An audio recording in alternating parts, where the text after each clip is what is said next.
రహదారుల అనుసంధానం అన్నింటికంటే ముఖ్యమైందని, రోడ్లు అభివృద్ధి చెందినప్పుడే పెట్టుబడులు వస్తాయన్నారు కేంద్ర మంత్రి కిషన్ రెడ్డి. రేపు తెలంగాణలో 5,416 కోట్ల విలువైన 26 ప్రాజెక్టులకు కేంద్ర ఉపరితల రవాణా శాఖ మంత్రి గడ్కరీ ప్రారంభోత్సవం, శంకుస్థాపనలు చేస్తారని కిషన్ రెడ్డి తెలిపారు.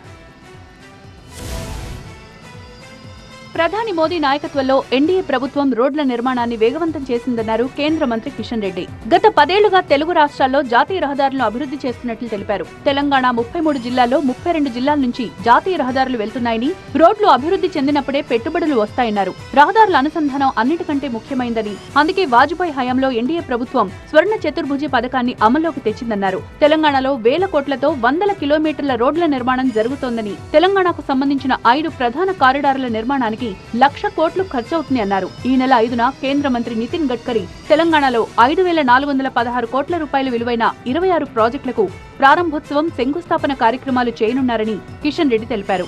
నితిన్ గడ్కరీ గారు కొన్ని నూతన ప్రాజెక్టులకు భూమి పూజ చేయడానికి మొత్తము 26 ప్రాజెక్టుల పనులకు సంబంధించి ప్రారంభోత్సవాలు, శంకుస్థాపనలు ఈరోజు 5వ తేదీన తెలంగాణ రాష్ట్రంలో జరగనున్నాయి.